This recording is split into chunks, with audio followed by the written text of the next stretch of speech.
نحمدہ و نصلی علی رسول الکریم بسم اللہ الرحمن الرحیم۔ اس لیکچر میں ہم نبوت کے چوتھے سال کے واقعات کو دیکھیں گے کہ چوتھے سال میں کون سے اہم واقعات پیش آئے۔ آغاز کرتے ہیں۔ آپ صلی اللہ علیہ وآلہ وسلم نے جب اسلام کی دعوت لوگوں کو دینا شروع کی، تیسرے سال میں ہم نے دیکھا کہ اللہ کی طرف سے جو حکم ہوا وہ یہ ہوا کہ اب آپ اعلانیہ دعوت دیں، لوگوں کو اجتماعی طور پہ دعوت دیں۔ تو جب آپ علیہ السلام نے اجتماعی طور پر اعلانیہ دعوت کا آغاز کیا تو آپ کی مخالفت جو ہے بڑے پیمانے پہ اور کھلی مخالفت ہوئی۔ ان مخالفت کی کیا وجوہات تھی اور کن کی طرف سے مخالفت ہوئی؟ تو مخالفت آپ کی کفار مکہ نے یعنی مشرکین مکہ نے کی۔ مکہ میں جو مشرک لوگ تھے وہ آپ صلی اللہ علیہ وآلہ وسلم کی مخالفت کرتے تھے، اور مخالفت کی بڑی وجہ کیا تھی؟ بڑی وجہ یہ تھی کہ آپ صلی اللہ علیہ وآلہ وسلم خدائے واحد یعنی اللہ رب العزت کی بات کرتے تھے، جبکہ کفار اور مشرکین خود ساختہ بتوں کی بات کرتے تھے۔ آپ علیہ السلام فرماتے تھے کہ ایک ہی اللہ ہے اور ایک ہی اللہ سے ہوتا ہے، جبکہ کفار لوگ کہتے تھے کہ ہمارے بتوں سے بھی ہوتا ہے اور اللہ سے بھی ہوتا ہے، یعنی آپ علیہ السلام ایک ہی سے ہوتا ہے اور وہ کہتے تھے کہ ایک سے بھی ہوتا ہے۔ تو جب یہ چیزیں آپس میں ٹکرائیں، اللہ کے نبی ارشاد فرماتے تھے، اللہ کے نبی زندگی میں ان کو یہ بات باور کروانا چاہتے تھے کہ حاکمیت صرف اللہ پاک کی ہے اور شریعت کے مطابق زندگی گزارنی ہے، جبکہ مشرکین اپنی خواہشات کے مطابق زندگی گزارنا چاہتے تھے اور وہ اپنی مرضی کی زندگی گزارنا چاہتے تھے۔ تو جب یہ چیزیں آپس میں ٹکرائی، دونوں جو کہ بہت مختلف ہیں، جب آپس میں ٹکرائیں تو پھر آپ علیہ الصلاۃ والسلام کی مخالفت بہت بڑے پیمانے پہ ہوتی ہے۔ تو کفار لوگ جب یہ دیکھتے ہیں کہ آپ علیہ الصلاۃ والسلام اسلام کی اشاعت اور تبلیغ سے نہیں باز آئیں گے، اسے گریز نہیں کریں گے، تو پھر انہوں نے ابو طالب کی خدمت میں حاضر ہونے کے بعد آپ صلی اللہ علیہ وآلہ وسلم کی حمایت سے دستبردار ہونے کا مطالبہ کیا۔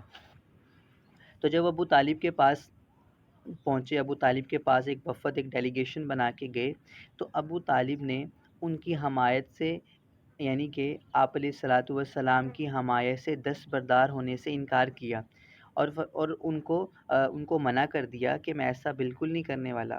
تو اس کی تفصیل میں ابھی مزید آپ کو بتاتا ہوں، لیکن اس سے پہلے یہ کہ جب وہ ابو طالب کے پاس گئے تو کچھ نکات لے کے گئے، کچھ نکتے انہوں نے اکٹھے کیے جس بنیاد پہ وہ بات کریں گے۔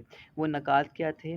وہ یہ تھے کہ آپ صلی اللہ علیہ وآلہ وسلم ہمارے دین کو باطل کہتے ہیں، ہمارے دین پر تنقید کرتے ہیں، نکتہ چینی کرتے ہیں، اور ہمارے لوگوں کو ہمارے معبودوں کی پرستی سے روکتے ہیں۔ تو آپ ایسا کیجئے، اپنے بھتیجے کو منع کریں کہ وہ ایسا نہ کریں، اور وہ ہمارے دین کا ساتھ دیں، ہمارے دین کی تائید کریں، اور اگر وہ آپ کی بات نہ مانیں، یعنی وہ ابو طالب کے اس مطالبے کو نہ مانیں، تو ابو طالب سے کہنے لگے کہ آپ بھی اس کی حمایت سے دستبردار ہو جائیے۔ تو یہ سن کر ابو طالب نے کہا کہ میں ہرگز ایسا نہیں کر سکتا، نہ ہی انہیں باز رکھ سکتا ہوں، نہ ہی ان کی حمایت سے کنارہ کشی کر سکتا ہوں۔ تو یہ جواب سن کر جو کفار مکہ تھے وہ اپنا سا منہ لے کے واپس چلے گئے اور شرمندگی سے واپس چلے گئے۔ ابو طالب جو ہے بہت اثر و وسوخ والے انسان تھے، اور اہل قریش میں سے اس وقت مکہ میں ان کا بہت اثر و وسوخ تھا، چونکہ عبد المطلب کے بیٹے تھے اور سردار ابن سردار تھے، تو اس وجہ سے کافی اثر و وسوخ تھا، اور لوگ ان کی بہت حیا کرتے تھے، ان کے فیصلے کو وہ جو ہے فیصلہ مان لیتے تھے۔ اس کے بعد اسی سال میں ورقہ بن نوفل کی وفات ہوتی ہے، اور یہ علماء کا اجماع ہے، اور جمہور علماء کا قول یہی ہے کہ وہ مسلمان ہو کے فوت ہوئے تھے۔ اور ان کے مسلمان ہونے کا جو واقعہ ہے وہ ہم نے سال اول میں دیکھا، جب انہوں نے آپ صلی اللہ علیہ وسلم کی تائید بھی کی، اور حضرت خدیجہ رضی اللہ تعالیٰ عنہ کو یہ تلقین بھی کی کہ وہ آپ کا ساتھ دیں، وہ اللہ پاک کے بھیجے ہوئے آخری پیغمبر ہیں۔ تو اسی موقع پہ وہ مسلمان ہو گئے تھے، اور مسلمان ہو کے ہی وہ دنیا سے رخصت ہوئے تھے۔ اور اسی سال کے آخر میں حضرت عائشہ رضی اللہ تعالیٰ عنہ کی ولادت ہوتی ہے، جو کہ اسلام کے لیے بہت خوش آئین ہوتی ہے، خوش آئین رہتی ہے۔ اس کی تفصیلات ہم انشاءاللہ آنے والے سالوں میں دیکھیں گے۔